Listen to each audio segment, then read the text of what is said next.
There are various features of undertaking the design and implementation of a pay survey that we need to be aware of so that we don't trip ourselves up and head off down a blind alley. Typically, an organisation will undertake a pay survey using a relatively straightforward so-called benchmark approach. So this approach is broadly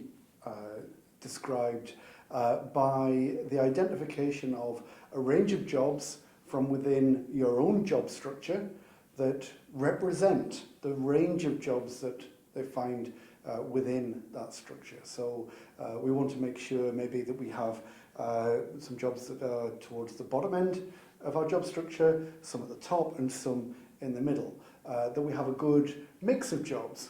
between job types so that we go into the pay survey with a fairly representative sample of work that we find from within our organisation. Once we have this sample of jobs, then the task simply becomes about finding similar jobs within the survey, matching them, and then identifying the range of pay elements that we can use to get some sense of what the market rates of different types of pay might be for that sample of jobs. And if we've done the job properly and we've chosen a representative sample and we've matched them well to the jobs within the survey, then we're in a position to broadly apply that market data to the rest of the jobs within our job structure. Now, of course, there are practical challenges of doing that well, of making sure that we don't choose too many jobs to include in the sample, so that we give ourselves a big administrative task, but also that we don't choose too few, so that the jobs are unrepresentative or that they miss some important edge cases within our job structure. It's sometimes quite difficult to match the jobs within our own organisation to jobs within the sample. And sometimes we might fall into the trap of just looking to find jobs that have similar job titles, rather than actually looking beneath the surface, going into the job descriptions and finding good close comparisons. And sometimes those similar jobs maybe just aren't there. Maybe we have something which is quite unique. So there are various challenges of undertaking this standard benchmarking approach to the conduct of a pay survey. But in essence, that is the basis of how an organisation might attempt to go out and undertake this kind of competitive market analysis. We'll look at three different alternatives that can help us deal with some particular circumstances and particular challenges of undertaking a pay survey. The first one would be to deal with particular jobs where the dynamics, the market dynamics of what happens to the rates of pay within that job might be quite unusual. So it may be, for example, that we have a job where the amount of time that somebody spends in that job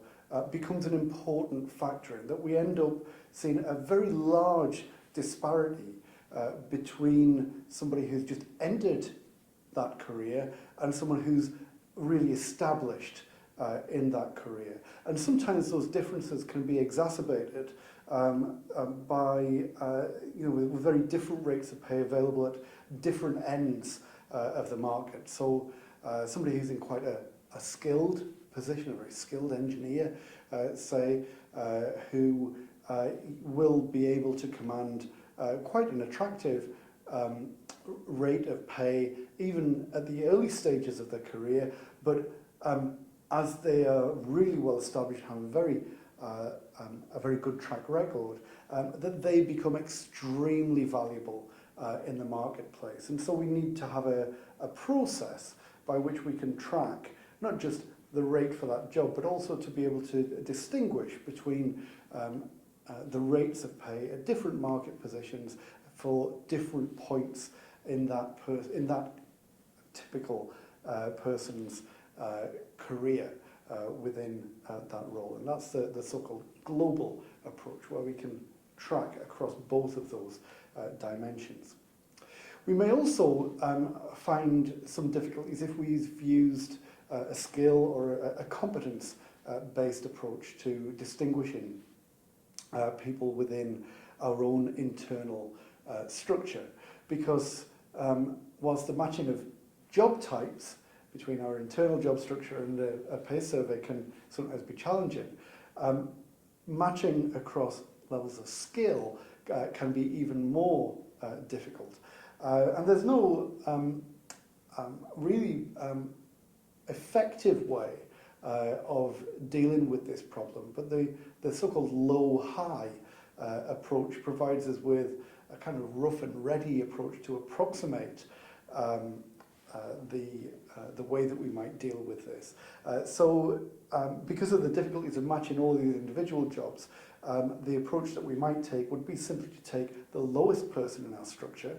and find equivalent people in pay surveys and price those roles, those jobs, and then take the highest person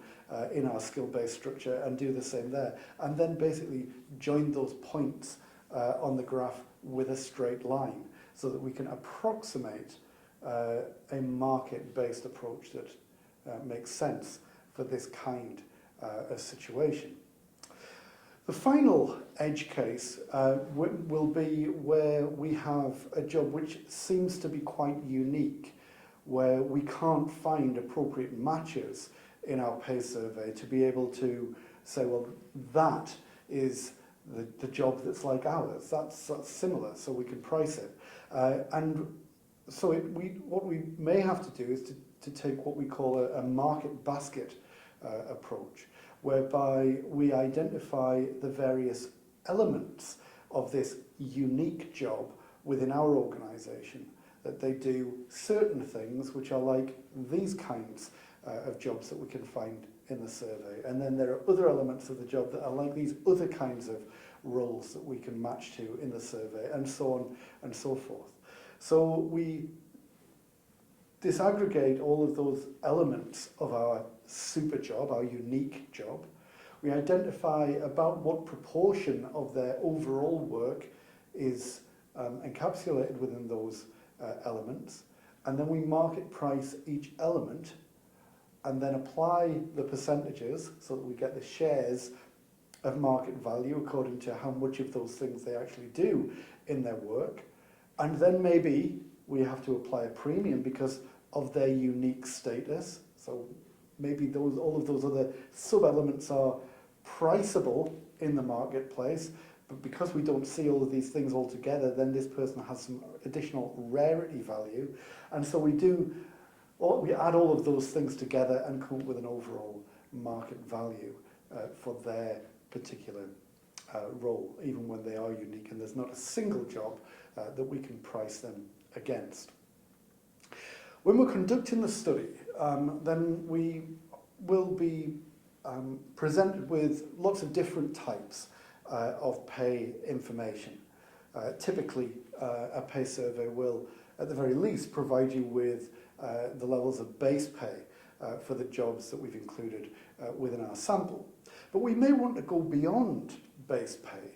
because of the importance of pay mix, that all of the elements that we may put together within our pay offering need to be considered alongside of each other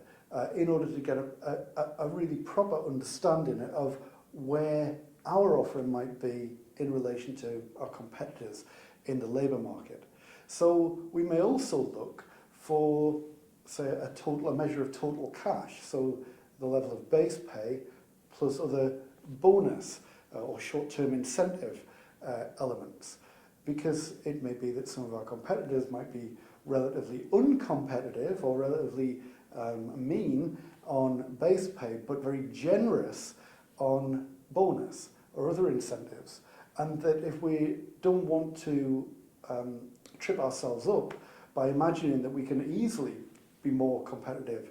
by just looking at the base pay, and then we've completely ignored these important market factors that our other competitors are prioritising and actually able to present a much more competitive offering than we have, simply because we haven't made ourselves aware of all of the elements of the pay mix that are important within our little bit of the marketplace. We might even go further than that and incorporate all of the elements of so-called total reward. So not just base pay, not just bonus, but also other things like share options or benefits. That all of these things together represent what our competitors are offering. Now, it may be that those things are, when we do the analysis, that those things don't appear to be important, that there doesn't seem to be much difference between the total reward, total cash and base pay all kind of move in the same direction when we plot them on the graph. But it may be that we distinguish some important features, that for particular points in our structure, certain elements of reward seem to take on a greater priority, that certain points, certain types of work need to be rewarded using particular types of reward elements. And we can use that as important market intelligence for us to make sure that we put together the kinds of reward packages that are going to be attractive to the kinds of people that we want to recruit to our organisation. The final thing that we need to think about in terms of the design of our pay survey is an important one, which is who exactly are we going to compare ourselves to? We don't necessarily want to compare ourselves to everybody that recruits people within our labour market, because we may not be effectively competing with them. We may never imagine that we can compete with them. It may be that, especially if we're a relatively small operator, that we're not able to compete with some of the market leaders in our area, because these are people maybe with much bigger pockets than we have, and we simply have to recruit in a different part of the labour market. So we need to make a judgment about who it is that we can compete with. And so we need to look at elements like company size, at the structure of the organisation. If we're a small operation operating out of one room, competing with a multinational just simply may not be tenable. We need to look at turnover, we need to look at profitability, so that we can make a more realistic reading of who to include, who our relevant competitors might be, and who we should just forget about for now in terms of our competitive stats.